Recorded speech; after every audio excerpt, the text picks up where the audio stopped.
नमस्ते, आप सभी का स्वागत है आपका अपना चैनल रूपा मुखर्जी में। कुंभ मेले के दौरान सबसे आकर्षक बात होती है नागा सन्यासियों की, और इस बार बहुत चर्चे में है जो महिला नागा सन्यासी है वो लोग। तो आइए जान लेते हैं इन्हीं लोगों के बारे में। लेकिन उससे पहले आप लोगों से एक विनम्र निवेदन है, वीडियो अच्छा लगे तो लाइक शेयर कमेंट ज़रूर कीजिएगा और चैनल को सब्सक्राइब करके साथ में रहिएगा। महाकुंभ मेला जो उत्तर प्रदेश में आयोजित किया गया है, जहां पर लाखों भक्त इस पवित्र उत्सव में भाग ले रहे हैं। महिला नागा साधु जिन्हें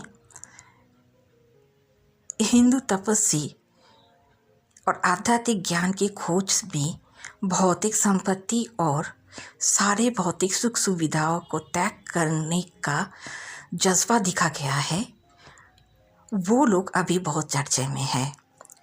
हिंदू धर्म नागा साधुओं को बहुत महत्व देता है, जिन्हें अक्सर भौतिक दुनिया से जुड़े हुए तपस्वियों के रूप में देखा जाता है, जबकि उनके पुरुष समकक्ष अधिक व्यापक रूप से पहचाने जाते हैं।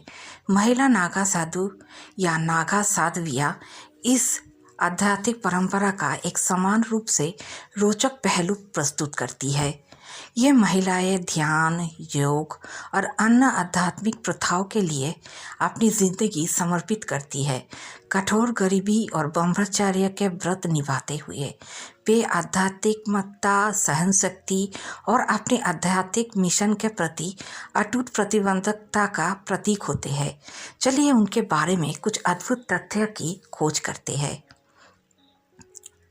कुल त्याग, आध्यात्मिक विकास की खोज में महिला नागा साधु, जिन्होंने महिला नागा साधु और साध्वी भी कहा जाता है, भौतिक संपत्ति और संबंधों का त्याग करती है। इसमें परिवार से संबंध तोड़ना, भौतिक सुख सुविधाओं का त्याग करना और पूरी तरह से आध्यात्मिक विकास पर केंद्रित जीवन जीना शामिल है।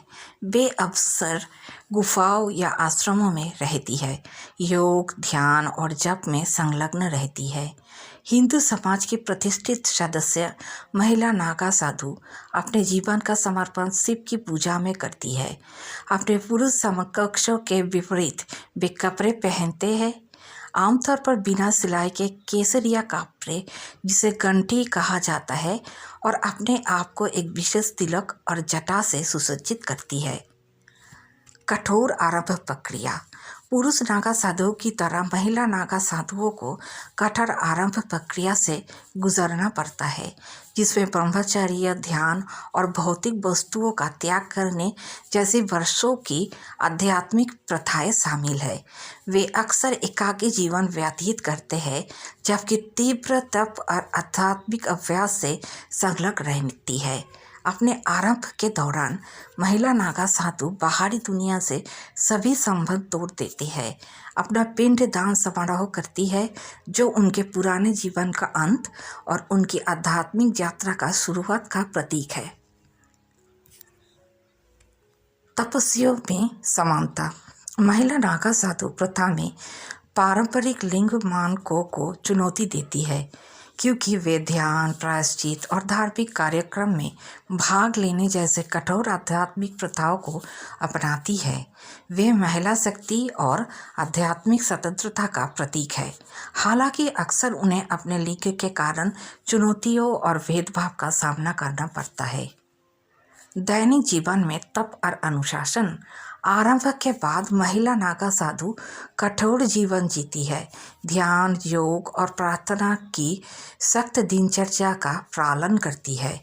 वे अक्सर गुफाओं, जंगलों या नदियों के पास रहती है, सरल जीवन जीती हुई केसरिया गंठी कपड़े पहनती है, जो उनकी भौतिक संपत्तियों से अलगाव और आध्यात्मिक विकास पर ध्यान केंद्रित करने का प्रतीक है।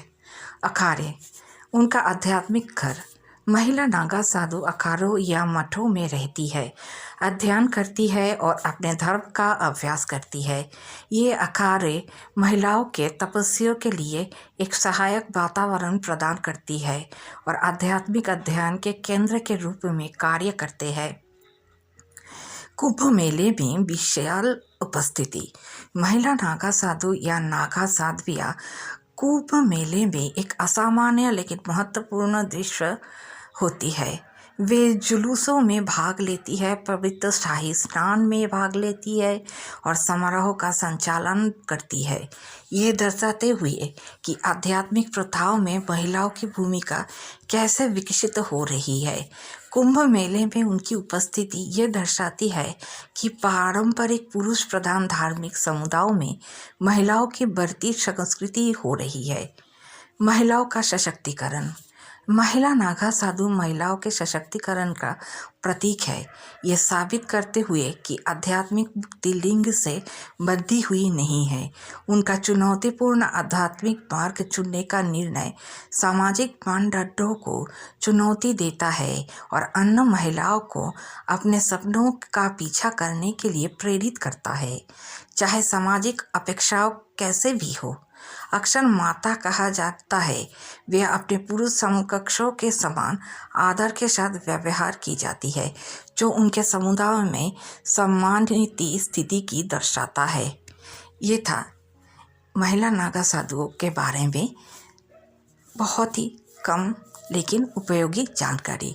वीडियो कैसा लगा ज़रूर बताइएगा। आज के लिए इतना ही। धन्यवाद। नमस्कार।